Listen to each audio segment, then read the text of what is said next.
السلام علیکم ورحمۃ اللہ تعالی وبرکاتہ۔ جامع رضویہ منظر اسلام کے آن لائن سبق میں آپ کا خیر مقدم ہے۔ پیارے بچوں، کھولتے ہیں اپنی کتاب شرح جامی صفحہ نمبر 23۔ پہلے کچھ عبارت پڑھ لیتے ہیں، اس کے بعد مطلب سمجھتے ہیں۔ بسم اللہ الرحمن الرحیم۔ فإن قلت لا يتحقق الاختلاف لا في آخر المعرب ولا في العوامل إذا ركب بعض الأسماء المعدودة غير المشابهة لمبني الأصل مع عامله ابتداء إذ لا يترتب عليه اختلاف الإعراب بل هناك حدوث الإعراب بدخول العامل. قلت هذا حكم آخر من أحكام المعرب، والاختلاف حكم آخر، فلو لم يدخل أحد الحكمين في الآخر لا فساد فيه، فإن للمعرب أحكاما كثيرة لم تذكر ها هنا، فليكن هذا الحكم أيضا من هذا القبيل. غاية الأمر أن هذا الحكم لا يكون من خواصه الشاملة. پیارے بچوں، آپ نے عبارت سنی۔ آج کی اس عبارت سے صاحب شرح جامی ایک اعتراض کا جواب دینا چاہتے ہیں فإن قلتا سے۔ فإن قلتا ایک اعتراض ہے، اور قل تو آگے صاحب شرح جامی نے ذکر کیا، اس سے اس کا جواب ہے۔ اعتراض کیا ہے؟ تو پیارے بچوں، آپ نے مورب کا ایک حکم سنا۔ صاحب کتاب نے فرمایا کہ مورب کا حکم یہ ہے کہ اس کا آخر مختلف ہو جاتا ہے عوامل کے اختلاف سے۔ تو عوامل کا اختلاف، مورب کے آخر کا اختلاف، یہ کب ہوتا ہے بچوں؟ مثلا کسی پر پہلے ضمہ ہو، کسی کے مورب کے آخر میں پہلے، مثال کے طور پر بتا رہا ہوں کہ حرکت ہو، مطلب ضمہ ہو،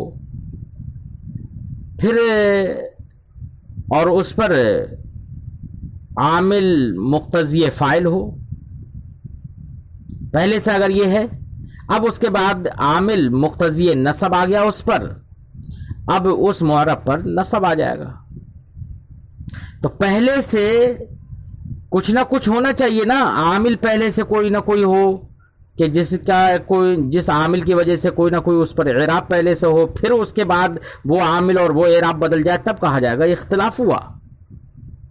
تو اختلاف کے تحقق کے لیے ضروری ہے کہ ایک عامل دوسرے عامل کے بعد آئے۔ ایسی معرب کے اختلاف کے لیے ضروری ہے کہ ایک معرب دوسرے معرب کے بعد ہو۔ لیکن کچھ اسماء ایسے بھی ہیں جن کو اسماء معدودہ کہتے ہیں۔ اسماء معدودہ جو ابھی اپنے عامل کے ساتھ مرکب نہیں ہے، جو مبنی اصل سے مشابہت بھی نہیں رکھتے ہیں، ایسے اسماء معدودہ جیسے زید، عمر، بکر، خالد، کوئی ان سے پہلے ان پر عامل نہیں ہے، ابھی ترکیب ہی نہیں ہے۔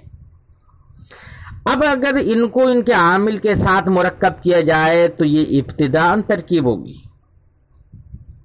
اب ابتداءً جب ترکیب ہوگی تو اب ان پر ابتداءً عامل داخل ہوا۔ یہ نہیں ہے کہ پہلے سے ایک عامل تھا، اس کے بعد پھر اس عامل کا اختلاف، وہ عامل بدلا، دوسرا عامل آیا، ایسا نہیں ہے۔ ابھی ابتداءً پہلی بار ان پر عامل آئے، تو یہاں پر عامل کا بھی دیکھو اختلاف نہیں ہوا، پہلی بار عامل آ رہا ہے، تو یہاں پر اختلاف عامل نہیں ہوا بلکہ حدوث عامل ہوا۔ اور اس مورب پر پہلے تو ساکن تھا یہ، کیونکہ کوئی عامل نہیں تھا تو کوئی اعراب پڑھ نہیں سکتے تھے، تو ساکن تھا زید، عمر، بکر۔ اب اس پر ایک عامل آیا تو اس عامل کی وجہ سے اعراب پیدا ہو گیا۔ اب کہا جاء زید، تو اب زید پر اعراب یہ مختلف نہیں ہوا ہے بلکہ اعراب پیدا ہوا ہے۔ تو بعض اسماء معدودہ اس طرح کے، ان کے اندر اختلاف عامل بھی نہیں ہوتا ہے اور اختلاف اعراب بھی نہیں ہوتا ہے، حالانکہ یہ معرب ہیں۔ تو معرب کا حکم جو صاحب کتاب نے بتایا، وہ حکم یہاں پر صادق نہیں آ رہا ہے، حالانکہ یہ معرب ہیں۔ یہ کوئی اعتراض کر سکتا ہے۔ تو جواب صاحب شرح جامی دیتے ہیں، فرماتے ہیں، جواب کا خلاصہ بچوں یہ فرماتے ہیں کہ دیکھیے، اب مورب کا ایک جو حکم ہم نے بیان کیا کہ اس کا آخر مختلف ہو جاتا ہے عوامل کے اختلاف سے، تو عوامل کے اختلاف سے اس کے آخر کا مختلف ہونا یہ تبھی ہوگا جبکہ ایک عامل کے بعد دوسرا عامل آئے، ایک اختلاف کے بعد دوسرا اختلاف ہو۔ حدوث کی صورت میں یہ اختلاف تو نہیں ہو رہا ہے، ٹھیک ہے ہم نے مان لیا اختلاف نہیں ہو رہا ہے، لیکن یہ ایک الگ حکم ہے۔ حدوث اعراب ایک الگ حکم ہے اور اختلاف اعراب ایک الگ حکم ہے، دونوں الگ الگ حکم ہیں۔ تو صاحب کتاب نے صاحب کافیہ نے کسی ایک حکم کو بیان کر دیا ہے، اب اگر دوسرا حکم اس میں شامل نہیں ہوا تو اس میں کیا حرج کی بات ہے، وہ ایک الگ حکم ہے۔ اگر اختلاف اعراب جو حکم ہم نے بیان کیا اگر اسی کا کوئی فرد خارج ہوتا تب تو اعتراض اور برائی کی بات تھی، لیکن جب یہ الگ حکم ہے، اختلاف اعراب ایک الگ حکم ہے، حدوث اعراب ایک الگ حکم ہے، اور ایک حکم دوسرے حکم میں داخل نہیں ہوا تو اس سے کوئی حرج اور کوئی فساد کی بات نہیں ہے۔ زیادہ سے زیادہ یہ کہا جا سکتا ہے کہ مصنف نے جو حکم بیان کیا ہے وہ مورب کا خاصہ شاملہ نہیں ہے، کہ ایسا نہیں ہے کہ سارے احکام کو وہ شامل ہو، بس زیادہ سے زیادہ یہ کہا جا سکتا ہے۔ الگ الگ حکم ہے تو ایک حکم بیان کیا ہے تو اس سے یہ کہا لازم آتا ہے کہ دوسرا حکم بھی اس میں شامل ہوتا نہیں، وہ الگ حکم ہے، اس کی ضرورت ہوگی تب اس کو بھی بیان کر دیا جائے گا۔ جواب سمجھ میں آیا بچوں؟ تو اسی کو صاحب شرح جامی بیان فرماتے ہیں۔ فَإِن قُلْتَ، اگر آپ اعتراض کریں، لَا يَتَحَقَّقُ الْاخْتِلَافُ لَا فِي آخِرِ الْمُعْرَبِ وَلَا فِي الْعَوَامِلِ، کہ اختلاف نہیں پایا جاتا ہے، نہیں متحقق ہوتا ہے، نہ ہی معرب کے آخر میں اور نہ ہی عوامل میں اختلاف، کہ دونوں صورتوں میں اختلاف متحقق نہیں ہوتا ہے۔ کب؟ اذا رکب بعض الاسماء المعدودہ غیر المشابہۃ للمبنی الاصل، جبکہ بعض اسماء معدودہ جو کہ مبنی اصل سے مشابہت نہیں رکھتے ہیں ان کی ترکیب ان کے عامل کے ساتھ ابتداءً کی جائے، اذ لا يترتب علیہ اختلاف الاعراب بل ہناک حدوث الاعراب، کیونکہ وہاں پر اعراب کے اختلاف کا ترتب نہیں ہوگا، کیونکہ اختلاف اعراب تو تبھی ہوگا جب کہ عامل کے بعد دوسرا عامل ہو، اعراب کے بعد دوسرا اعراب ہو، تب ہوگا اختلاف اعراب یا اختلاف عامل۔ تو وہاں پر اختلاف اعراب کا ترتب اس پر نہیں ہوگا، بل ہونا کا حدوث الاعراب، بلکہ وہاں پر اعراب کا حدوث ہے بدخول العامل، عامل کے داخل ہونے کی وجہ سے، کہ عامل کے داخل ہونے سے اعراب پیدا ہو گیا ہے، اختلاف نہیں ہوا۔ اور صاحب کتاب نے کہا کہ معرب کا حکم ہے کہ اس کا آخر مختلف ہو، تو یہاں پر حدوث والی صورت شامل نہیں ہوئی۔ قلتو، جواب صاحب شرح جامی دیتے ہیں، فرماتے ہیں میں کہوں گا ھذا حکم آخر، یہ حدوث اعراب یہ معرب کا ایک دوسرا حکم ہے، اس کے معرب کے بہت سارے احکام ہیں، معرب کے احکام میں سے ایک یہ دوسرا الگ حکم ہے، والاختلاف حکم آخر، اور اختلاف ایک الگ حکم ہے، فلو لم يدخل احد الحکمین فی الآخر، اگر دو حکموں میں سے ایک دوسرے میں داخل نہیں ہوا، لا فساد فی، تو اس میں کوئی خرابی کی بات نہیں ہے، فإن لا فساد فی فإن للمعرب احکامًا کثیرہ، کیونکہ معرب کے بہت سارے احکام ہیں، لم تذکر ہونا، جو سارے احکام یہاں پر ذکر نہیں کیے ہیں، یہاں تو ایک حکم بیان کیا ہے صاحب شرح جامی نے۔ بات سمجھ آئی بچوں؟ تو اب حدوث اعراب بھی انہی سارے احکام کی طرح ایک حکم ہو جن کا یہاں پر ذکر نہیں ہوا ہے، فَلْيَكُنْ هَذَا الْحُكْمُ أَيْضًا مِنْ هَذَا الْقَبِيلِ، تو یہ حکم یعنی حدوث اعراب کا جو حکم ہے یہ بھی اسی قبیل سے ہو کہ مصنف نے جن کا ذکر یہاں پر نہیں کیا ہے۔ اب زیادہ سے زیادہ بات کیا ہوگی کہ مصنف نے جو حکم بیان کیا وہ حکم ایک ایسا ہوگا کہ جو معرب کا خاصہ شاملہ نہیں ہوگا، کہ وہ سارے احکام کو شامل نہیں ہے، بس اتنا ہی تو ہے، تو اس سے کیا خرابی کی بات ہے؟ فرماتے غایت الامر، زیادہ سے زیادہ معاملہ یہ ہوگا ان ھذا الحکم لا یکون من خواصہ الشاملہ، کہ یہ حکم جو مصنف نے بیان کیا ہے یہ معرب کے خواص شاملہ سے نہیں ہوگا، بس اتنا فرق ہے۔ بہرحال پیارے بچوں، اب تک مصنف نے معرب کی تعریف اور معرب کا حکم بیان کیا، معرب کی تعریف اور اس کے حکم سے جب فارغ ہو گئے مصنف، تو اب معرب کے آخر میں جو اختلاف ہوتا ہے اعراب کا، تو اس اعراب کی تعریف کرتے ہیں، اعراب کی وضاحت کرتے ہیں۔ تو پیارے بچوں، اعراب میں ہم دو باتیں ذکر کر رہے ہیں، ایک تو یہ کہ اعراب کا لغوی معنی اور ایک اصطلاحی معنی۔ تو اعراب کا لغوی معنی ہے ظاہر کرنا، اعرب یعرب اعرابا، ظاہر کرنا، اور اعراب اصطلاح میں اس حرف اور یا حرکت کو بولتے ہیں جس کی وجہ سے معرب کا آخر مختلف ہو جاتا ہے۔ اعراب کی اصطلاحی تعریف کیا ہے بچوں؟ اعراب اصطلاح میں اس حرف یا حرکت کو بولتے ہیں جس کی وجہ سے معرب کا آخر مختلف ہو جاتا ہے معرب ہونے کی حیثیت سے۔ بات سمجھ میں آئی بچوں؟ یہ اس کی اعراب کی اصطلاحی تعریف ہے۔ اسی کو صاحب شرح جامی اپنے اس انداز میں پیش کرتے ہیں، کیا؟ الاعراب ما عام ہے نا، اب ما سے مراد عموم رکھیں گے یا ما سے مراد کوئی خاص، تو صاحب شرح جامی نے تو ما کی تفسیر کر دی حرکتن و حرفن سے، کس سے؟ حرکتن یا حرفن سے، کہ اعراب وہ حرکت یا حرف ہے اختلف آخرہ بھی، جس کے سبب معرب کا آخر مختلف ہو جائے، معرب کا آخر مختلف ہو جائے۔ تو یہ حرکتن اور حرفن سے تفسیر صاحب شرح جامی نے کر دی، یہ بھی در حقیقت ایک اعتراض کا جواب ہے۔ اعتراض کا یہ جواب، اعتراض یہ ہوگا بچوں کہ الاعراب ما کہیں تو ما سے مراد اگر عام ہو جائے تو معنی ہوگا اعراب وہ چیز ہے، ما بمعنی شے ہو جائے گا، پھر ما سے مراد شے ہو، اگر عموم ہوگا تو شے مراد ہوگا، تو اگر تو معنی ہوگا کہ اعراب وہ شے ہے جس کی وجہ سے معرب کا آخر مختلف ہو جائے۔ تو بچوں جس نے جب شے کہہ دیا، عام کہہ دیا، تو اس میں عامل بھی داخل ہو گیا، معنی مقتضی للاعراب بھی داخل ہو گیا، کیونکہ عامل کی وجہ سے بھی معرب کا آخر مختلف ہوتا ہے، اور معنی مقتضی للاعراب جو فاعلیت ہے، مفعولیت ہے، ان کی وجہ سے بھی معرب کا آخر مختلف ہو جاتا ہے۔ تو اعراب کی تعریف میں عامل اور معنی مقتضی بھی داخل ہو گئے اگر ما سے مراد عام لیا جائے۔ اعتراض سمجھ میں آیا بچوں؟ ما سے مراد اگر عموم ہے تو عامل اور معنی مقتضی سے یہ تعریف ٹوٹ جائے گی اعراب کی، حالانکہ وہ اعراب نہیں ہے عامل اور معنی مقتضی، ہاں، اور وہ داخل ہو جائیں گے۔ تو صاحب شرح جامی نے ایک تو جواب یہ دے دیا کہ بھئی ما سے مراد عام نہیں ہے، کیا؟